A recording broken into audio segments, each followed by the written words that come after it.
You're about to play an unfinished level from The Last of Us Part 2.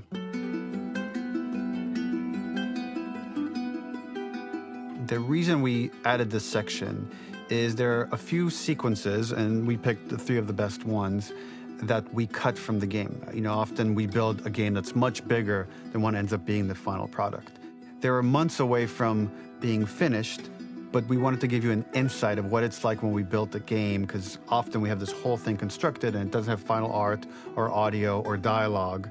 And here you get to see the building blocks of what it's like when we first string a bunch of these levels together. This is the intro to the first deleted level, and this one is the roughest of the 3. We wanted to show more of how Jackson operates. So this is the festival where Ellie ultimately kisses Dina. This sequence would have come very late in the game as a flashback sequence while you're in the farm with Dina. And we wanted to show what is the rest of Jackson doing, and wanted to put on the stick, make it interactive. So you could see when you're outside, there are all these almost like carnival games that you can play. You could mix drinks, you could play with these kids that are playing a sort of clicker Marco Polo, sit down and listen to conversations. And all the different interactions were first or second pass, very, very early passes. The building blocks are there, but nothing is final. And ultimately, while we were very excited by this sequence, it's pretty fun and lighthearted. It just slowed things too much as we're barreling towards the end of the story at this point. So again, reminder, rough, missing audio, missing animation, missing gameplay tweaks, missing dialogue, but pretty representative of what it would have been. So enjoy.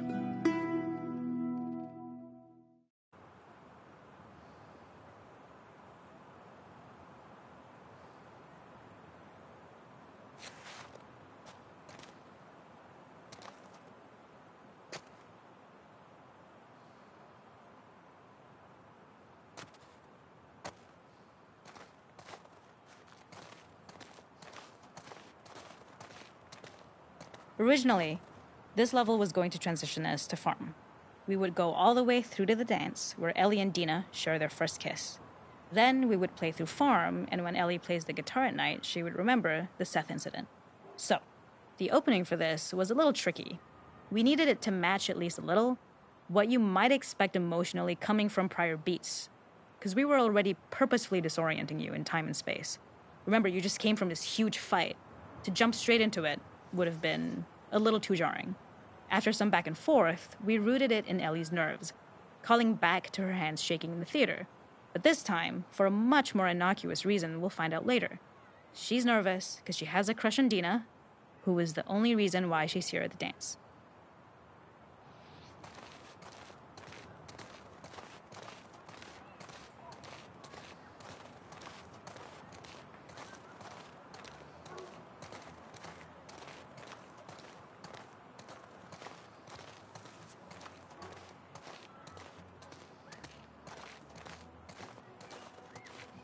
Something we really wanted to do was highlight the way their lives had turned upside down since she went down this path. We had this idea of recontextualizing all of our usual gameplay mechanics that were designed for really violent ends. The workbench, door bashes, throwable weapons, and even the infected, which is my personal favorite. Peppered throughout the level are moments of levity or shared history, all the while seeing how happy and mundane they all were before her huge revenge odyssey.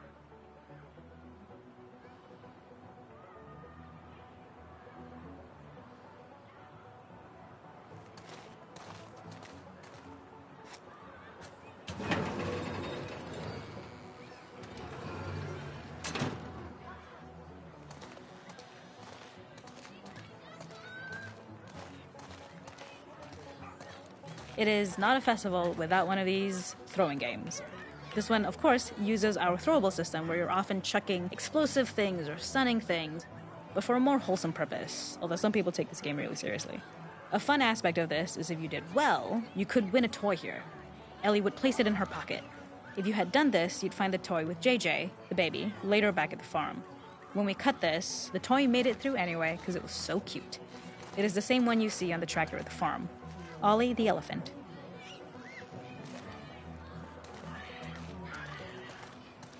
The makeup artist is pretty simple. It's one of those little in-game scenes we peppered in to make it feel like Ellie had roots in the town. Hallie, our writer, mentioned that in her mind, an ex-girlfriend of Ellie's tattooed her arm to cover up her scar. So we figured this might be the only time you get to see that. We wanted to hint at it and allude to it and make it feel like there had been so much more that had been happening and so much more that Ellie threw away.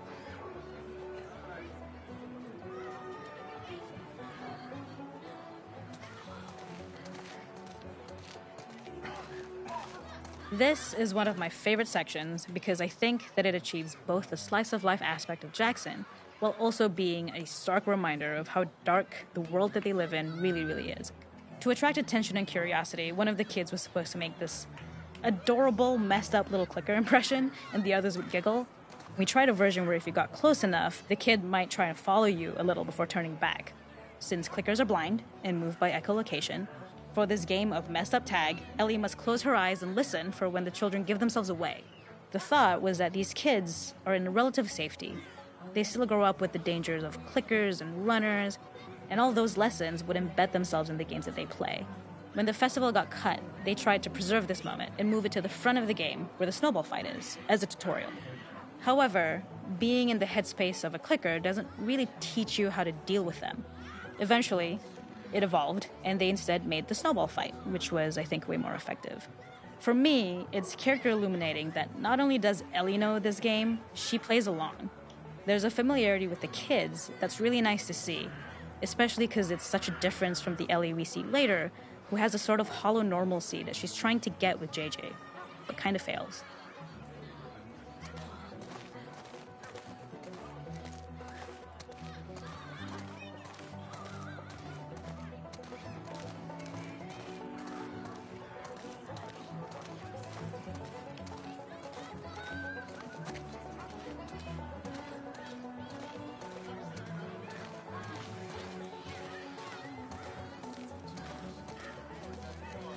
We use our workbench a lot to make a lot of things that kill and maim and hurt people.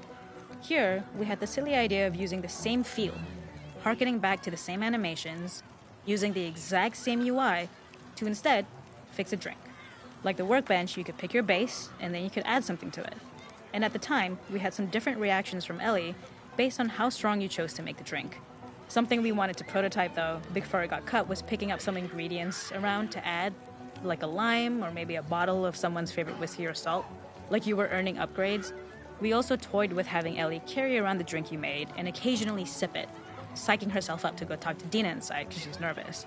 It got too noodly though, because she would need to keep placing it somewhere before she did anything, so it would have ended up more trouble than it was worth.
There's a hidden spot at the back that was just a bit of fun.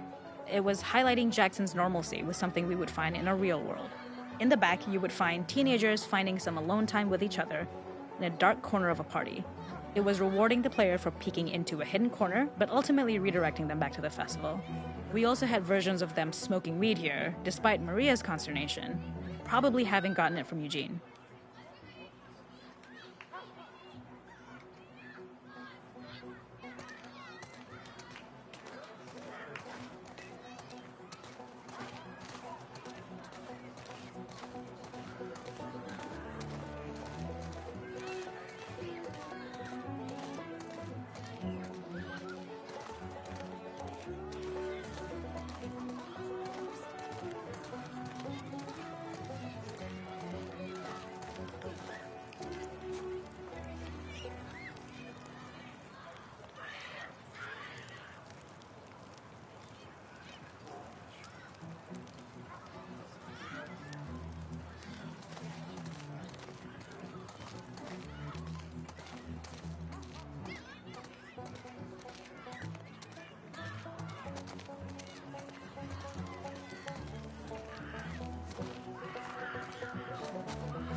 In this second deleted level, which is an extended sequence of the sewers in Seattle, this comes on the heels of where Ellie goes into a building and she survives an attack by stalkers and gets thrown out of the window and gets swept away by the current. And then we cut this section that used to be there in the final game.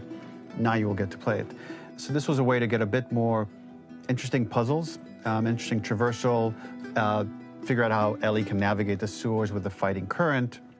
Ultimately, with a lot of these levels and these sequences, the reason why we cut them more for pacing purposes. But here it is for you in this very kind of raw form that part of it will feel finished, parts of it will feel like assets are missing as far as audio, animation won't be final. But it's a glimpse into what a game looks like when it's months away from finishing. Enjoy.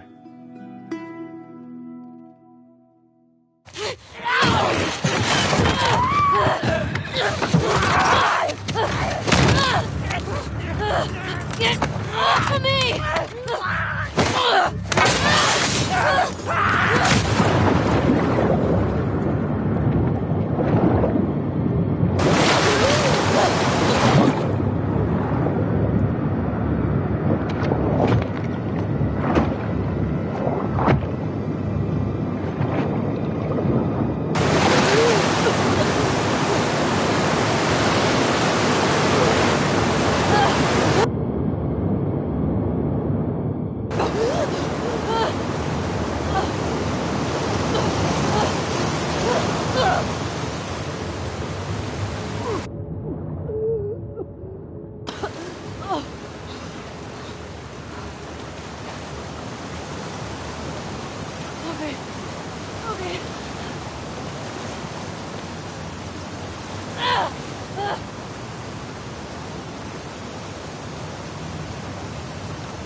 This level, internally known as Find Nora, was quite long in duration as we had to make Ellie traverse far distance to the opposite side of downtown Seattle. The sewer section was originally longer than what we released the game with, approximately 10 minutes more. This was one of the few areas of the game that used water flow as part of a traversal puzzle. The player has to go upstream to use the current to get to the platform to reach the other side.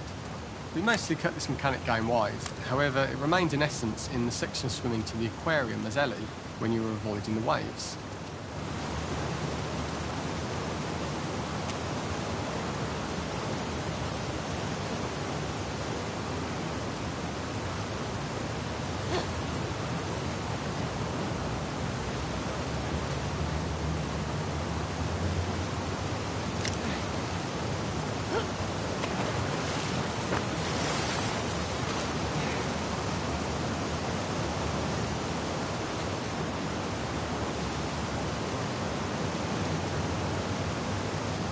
When players reach the doorway and enter into the room, they're faced with a dead end. The real reason for this dead-end room is that on the reversal, when exiting back out of the doorway, players are faced with the route onwards. A pipe that they'd not been able to see when they were swept past it on the way in, and something that was hidden from view when on the side platforms. The intention here being that the only option is to go off the standard path in order to search for a way out.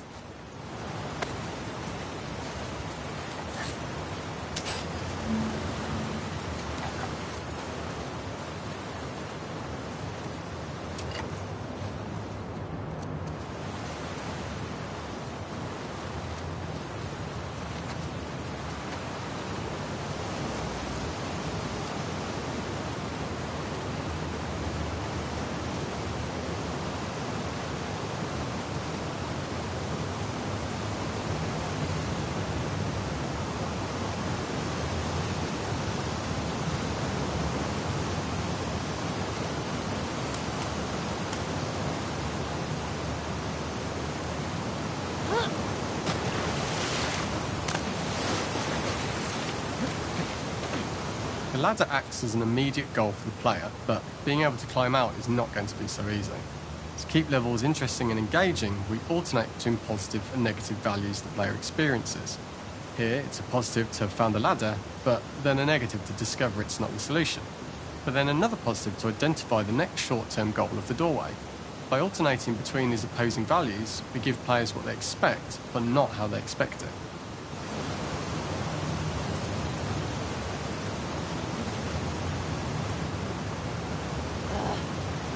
Fucking kidding me.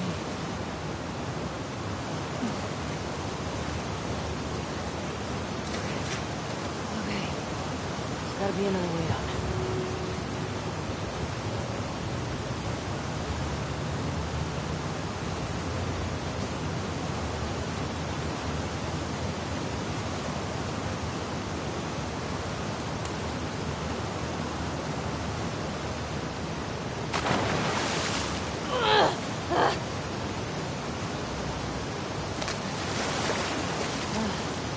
Almost had it.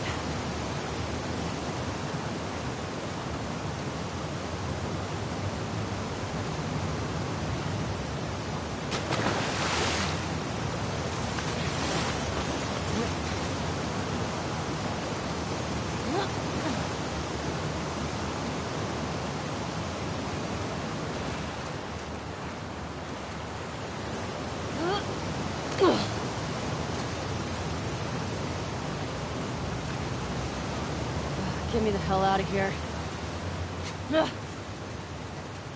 Throughout the rest of the level, we also use light to indicate to the player that they were heading in the right direction. At each turn, however, we block the direct route forward. Players would know that they just have to keep finding alternative paths, promoting those feelings of being desperate and trapped.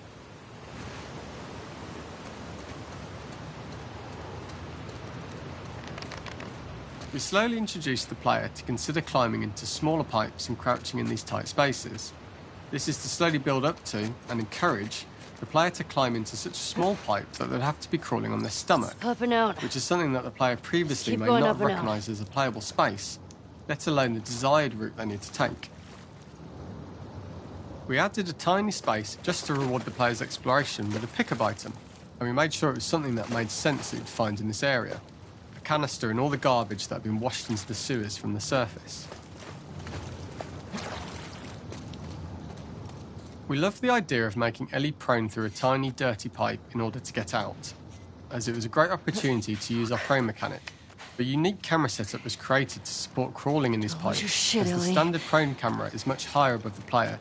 We also created custom collision in order for Ellie to manoeuvre in these tight spaces easily. Initially, the oblong collision capsule around her character caused issues crawling around corners. We put extra effort into the custom corner collision, so the movement experience is as smooth as the main game. In order for the player to feel cramped, claustrophobic and desperate, we'd been enforcing the traversal mechanics that allow for a tight environment which promote these feelings. We introduced the use of the squeeze through so that we can keep the player feeling enclosed and tight, but without repeating the same geometry.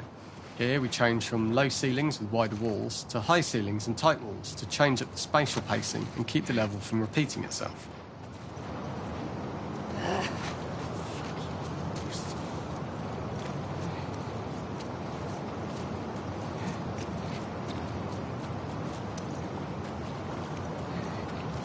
Shitty place to die.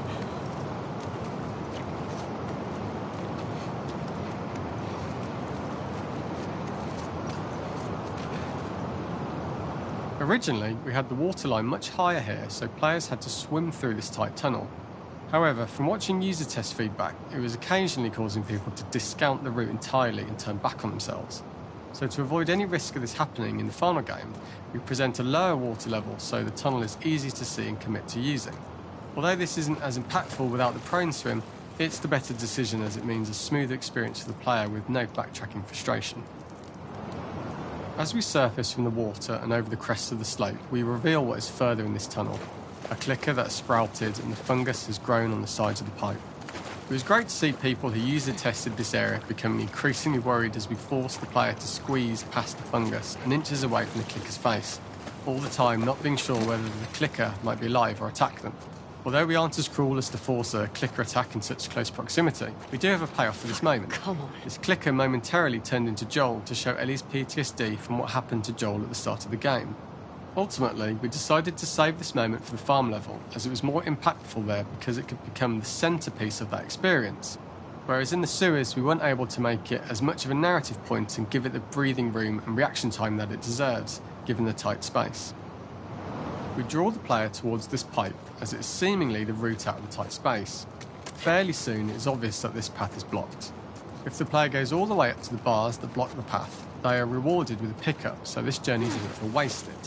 It is important to encourage the player to try to progress along this path so that they would subtly be thinking of progress in this direction.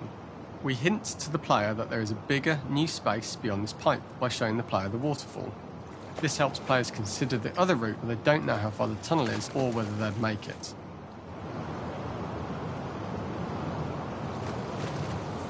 As we surface from the water and over the crest of the slope, we reveal what is further in this tunnel. A clicker that has sprouted and the fungus has grown on the sides of the pipe. It was great to see people who user-tested this area becoming increasingly worried as we forced the player to squeeze past the fungus and inches away from the clicker's face, all the time not being sure whether the clicker might be alive or attack them. Although we aren't as cruel as to force a clicker attack in such close proximity, we do have a payoff for this moment. This clicker momentarily turned into Joel to show Ellie's PTSD from what happened to Joel at the start of the game. Ultimately, we decided to save this moment for the farm level, as it was more impactful there because it could become the centrepiece of that experience. Whereas in the sewers, we weren't able to make it as much of a narrative point and give it the breathing room and reaction time that it deserves, given the tight space.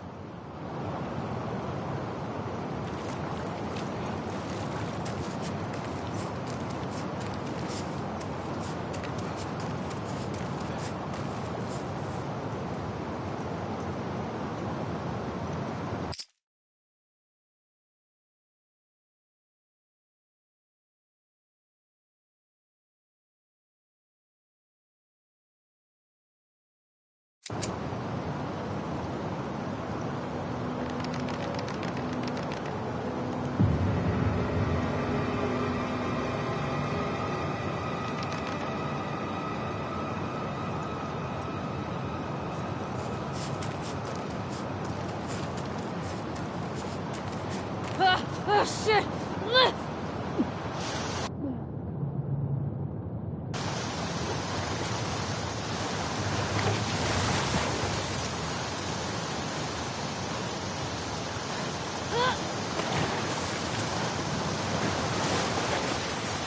For the final section, we eventually opened you out into a wider area as you traverse through such tight spaces leading up to this, so changing the environmental pacing makes it begin to feel like we're coming to the end of Ellie's ordeal.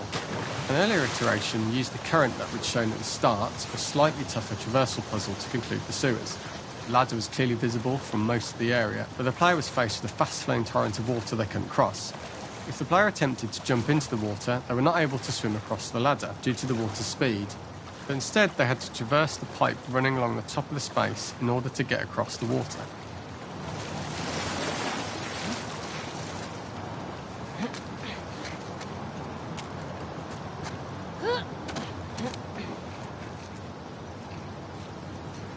Using this pipe was retained in the iteration we shipped with, as it's the last of the extreme methods Ellie has to undergo in order to escape the sewers, and what she will go through in her pursuit of revenge.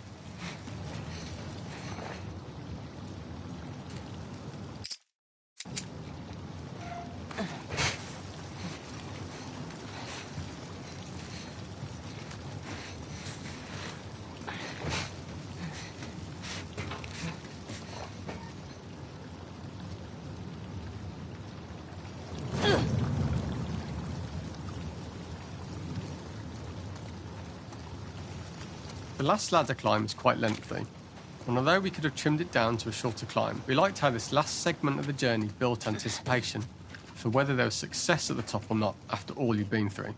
Ultimately, the ladder exits out into the subway station, which is how it connects in the final game. Ellie then has to find her way to the hospital from here, crossing paths with the scars for the first time.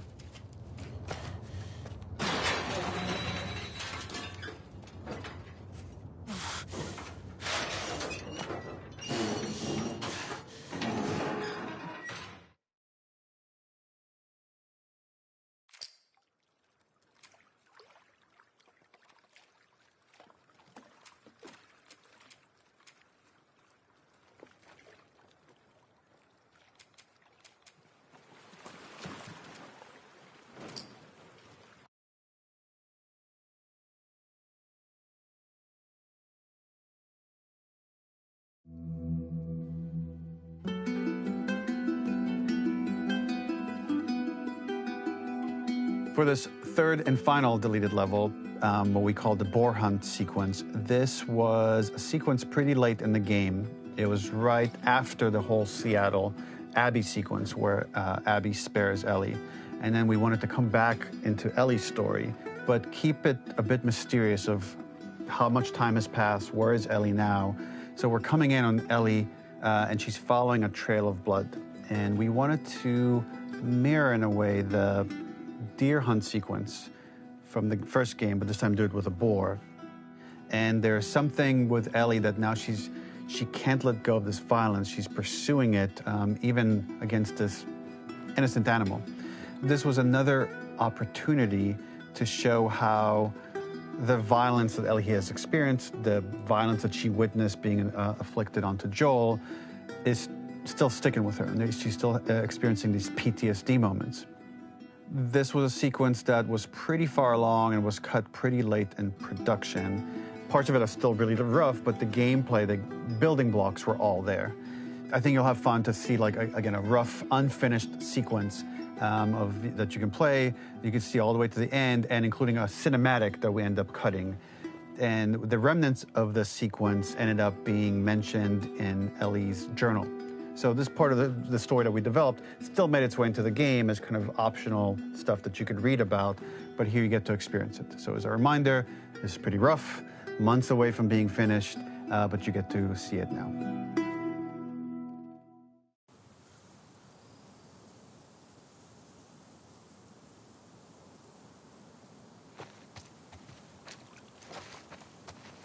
Where are you?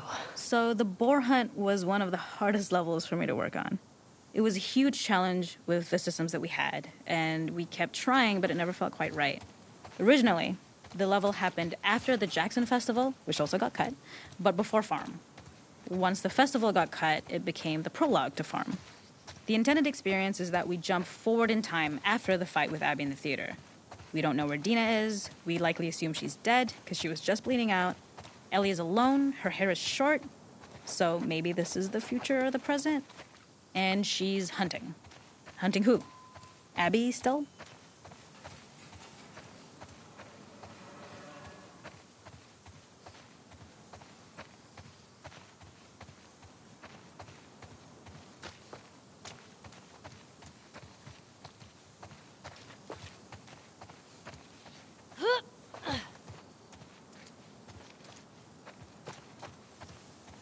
In early iterations of the fight, it was more arena-like. The player slowly whittles down the boar's health. Ellie gets more visceral and more vicious. We get a little worried about her. As the boar gets weaker, more panicked, more feral, and we start feeling sympathetic to the boar was the hope. In all of these iterations, especially of these wider areas, it required custom AI and scripting to make sure it continued to feel organic as an animal, but we really needed it to do specific stuff. It needed to be able to close distances really, really quickly. It needed to charge to attack, but we wanted the feeling of hunting, so we needed to track it down from afar. And we also needed to discourage the player from attacking the boar when it's that close, or it would kind of turn into this melee kerfuffle. How do we do this in our world while keeping the boar believable? We must have gone through 5 or 6 iterations of the boar fight and all, and every single time it changed pretty drastically. We split it into clear phases, where one was like all long range. We tried another where you're getting close and you get to jump on it quite literally. You're jumping off of a rock to attack it.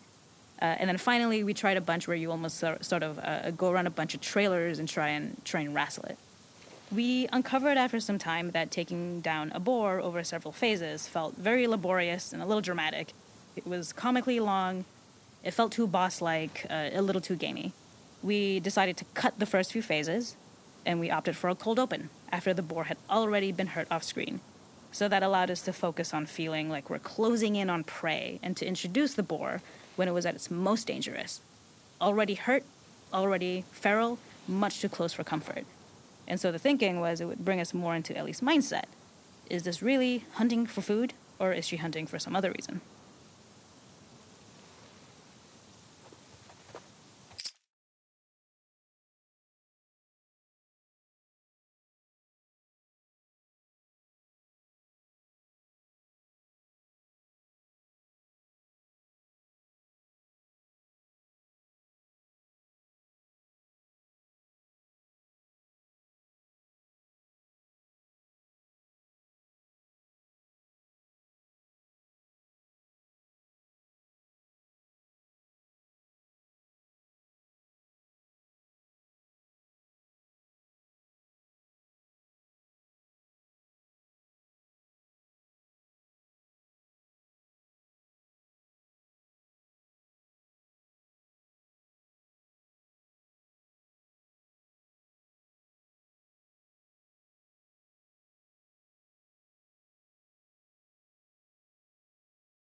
we must have gone through 5 or 6 iterations of the boar fight and all, and every single time it changed pretty drastically. We split it into clear phases, where one was like all long range. We tried another where you're getting close and you get the jump on it quite literally. You're jumping off of a rock to attack it. And then finally, we tried a bunch where you almost sort of go around a bunch of trailers and try and wrestle it. We uncovered after some time that taking down a boar over several phases felt very laborious and a little dramatic. It was comically long, it felt too boss-like, a little too gamey. We decided to cut the first few phases, and we opted for a cold open after the boar had already been hurt off screen. So that allowed us to focus on feeling like we're closing in on prey and to introduce the boar when it was at its most dangerous. Already hurt, already feral, much too close for comfort. And so the thinking was it would bring us more into Ellie's mindset. Is this really hunting for food, or is she hunting for some other reason?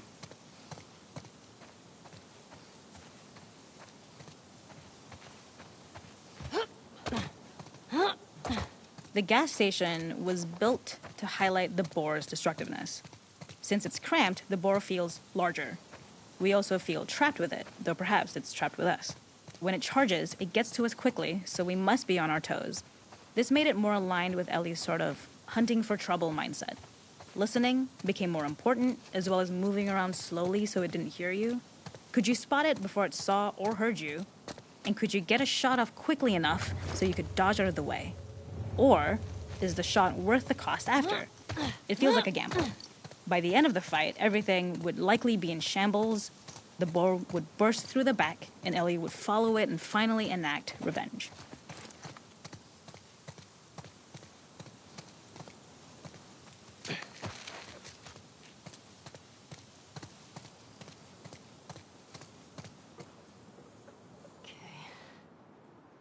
I can't see shit.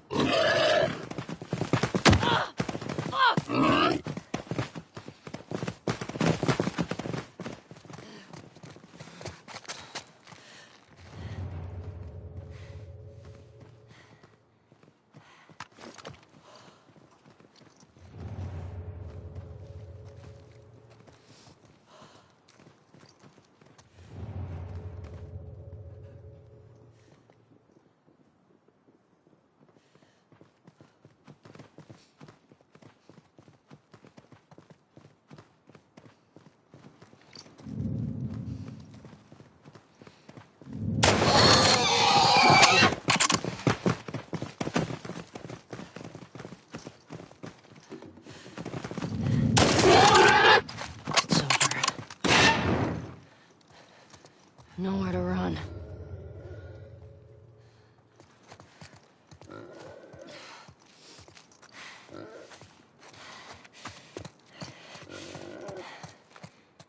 The boar kill was supposed to be anything but glorious. With the boar whimpering at the back of the gas station after Ellie's relentless hunt. After this, hearing the drone that we kind of come to associate with Ellie's trauma, we would hard cut to the stream where she's washing her hands and holding rabbits that she hunted, about to return to Dina. And there would be no mention of the boar.